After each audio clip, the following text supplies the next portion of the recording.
ፍቅር ራስን መጣል አይደለም የሚል ሀሳብ ነው ያለኝ እና ጋሼ ነበር የምንባለው በፊት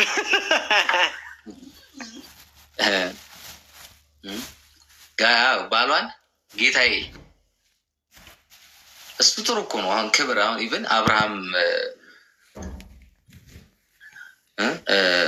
አሁን አንዳንዴ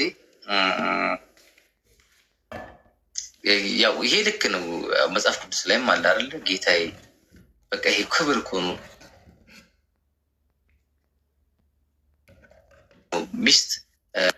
ሚስት ባሏን ማክበር አለባት፣ ባል ደግሞ ሚስቱን ማክበር አለበት። አንቺ ለባልሽ ስትታዘዥ እኮ ለፈጣሪሽ እየታዘዝሽ ነው። አንተ ሚስትን ስታከብር እኮ ፈጣሪን እያከበርክ ነው። አንዳንዴ ባይዘዌ እኮ እምነት ስለሌለን ስለማናምን ነው እንጂ ሚስት እኮ የፈጣሪ ስጦታ ናት አይደለ? አይደል? ሚስት የፈጣሪ ስጦታ ናት። እኔ ይሄ የእናቴ ስጦታ ነው። የእናቴ ስጦታ ስለሆነ በጣም ነው የምንከባከበው፣ በጣም ነው የምጠብቀው። የእናቴን ስጦታ በጣም በዚህ ልክ ከጠበቅኩት የፈጠረኝ አምላኬ ደግሞ የሰጠኝን ስጦታ ምን ያህል ልጠብቃት ነው? ምን ያህል ልንከባከባት ነው? የዚህ ሁሉ ችግሩ አለማመናችን፣ የዚህ ሁሉ መሰረቱ አለማመኑ ነው። አንተ ሚስትህ ከፈጣሪ የተሰጠች ስጦታ ከሆነች ሚስትህን ልጠብቃት። ምክንያቱም ከምታመልከው ከምትወደው ከፈጠረክ ነው ይቺ ሴት የተሰጠች፣ አንቺም እንደዛው የተሰጠሽ። ይህ ሁሉ ምንጩ ምንድን ነው? አለማመን፣ እምነት ስለሌለን ያ ነው ጀነራል። በቃ ትልቁ ችግሩ ይሄ ነው። አንድ ፈጣሪውን የሚፈራ ለፈጣሪው የሚገዛ ሰው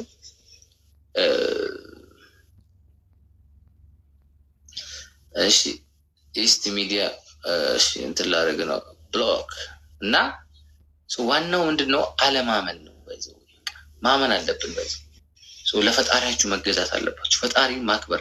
ፈጣሪውን የሚፈራ አንቺን ያከብርሻል። ገባሽ? እና እዚህ ጋር አሁን ብዙ ወንዶች ወደ እንትን በዚህ ሌላ ርዕሰ ጉዳይ አንሳውና የኔ ሀሳብ አይስማማቸው። ብዙዎቻችን አልፈንበታል፣ እኔም አልፌበታለሁ። እና የኔ ሀሳብ ቢያንስ 99% የኔ ሀሳብ አይመቻቸውም ወንዶች ማለት ነው። ይሄ ምንድን ነው? አትዘሙቱ ስላልኩ ብቻ ነው። አሁን እዚህ ጋር የሚጽፉ አንዳንድ ወንዶች እንደዛ ነው።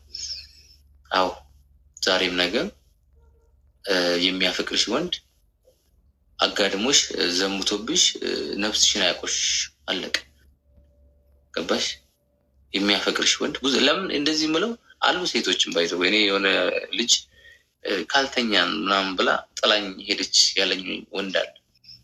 ግን 0.5% ወይ 1% ቢሆን ብዙ ጊዜ እንተኛ ዝሙት እንፈጽ የሚለው ወንድ ልጅ ወንድ ነው። ገባሽ? እዛ ጋር ነው የሚጀምረው። አሁን እኮ በእንደዚህ አይነት ሂደት አሁን ይውላችሁ እዚህ ጋር ካላችሁ ማስተካከሉት መታረም ይችላል። እኔም ይህንን ህይወት የሆነ ጊዜ ነበርኩበት እና ፈጣሪውን ያላስቀደመ ፍቅር አይደለም። ገባሽ? ፍቅር በዚህ ዘመን ላይ ለብዙዎቻችን መሰናከያ፣ መውደቂያ፣ የኃጢአት ምንጭ ነው የሆነው። ያ ደግሞ ፍቅር አይደለም። ፍቅርን የተማርነው እኛ ከማን ነው? ከክርስቶስ ነው፣ ከፈጣሪ ነው። የክርስቶስ ፍቅር ደግሞ ማስተዋል ነው እንጂ መስከር አይደለም። አልኮል እኮ ነው የሆነው። ብዙዎቻችን ስናፈቅር አልኮል የጠጣ ሰው እየተንገዳገደ የሚያደርገውን የማያውቅ ሰው ማለት ነው። እንደዛ ነው የሆነው። እኔም ስላፈቀርኩት ነው ከሱ ጋር የተጋደምኩት ትለኛለች አንዳንድ ሴቶች ይመጣል። እንዳላጣው ብዬ ነው። ችግሩ እንዳላጣው ብለሽ ፈጣሪሽን የካድሽ ቀን ነው። ኃጢአት ማለት ፈጣሪ መካድ ነው፣ ለእሷ ለመገዛት ነው። ገባሽ? ስለዚህ ፈጣሪሽን አክብሪ፣ ለፈጣሪሽ ተገዢ። በፈጣሪሽ የመጣብሽን ወንድ ከሰይጣን እንዳትለዩ። አንድ ወንድ ለሴቶች ነው ከእግዚአብሔር መንገድ ከፈጣሪሽ መንገድ ሊገነጥልሽ ሊያርቅሽ ከፈለገ ያንን ወንድ እንደ ሰይጣን በመቁጠር ከዛ ወንድ ራቂ። ቀኙን መንገድ ምረጭ፣ የፈጣሪ መንገድ ማለት ነው። ያኔ ፈጣሪ ብዙ ሚሊየንስ ሚስት ስጠኝ እያለ የሚጸልይ ወንድ አለ። ከዛ መሀል አንዱን ጠብ ያደርግልሻል። ምክንያቱም ፈጣሪሽ ነዋ። ለሱ ታምነሽለታላ፣ ለሱ ተገዝተሻላ። የእሱን ፍቅር አስቀድመሽ ነዋ ለአንድ ተራ ወንድ ሊያሰነካክልሽ ከሚፈልግ ወንድ በላይ ፈጣሪሽን ስላስቀደምሽ ማለት ነው። አየሽ፣ ትልቁን ስህተት የሰራው አዳም ነው። አዳም ያኔ ፈጣሪን ስለማያፈቅር የፈጣሪው ፍቅር ስላልበለጠበት ለሔዋን ተሸነፈ። ሁልጊዜም በፍቅር ውስጥ ስትኖሩ የፈጣሪን ፍቅር አስቀድሙ። በምታምኑት ሃይማኖት የፈጣሪን ፍቅር አስቀድሙ።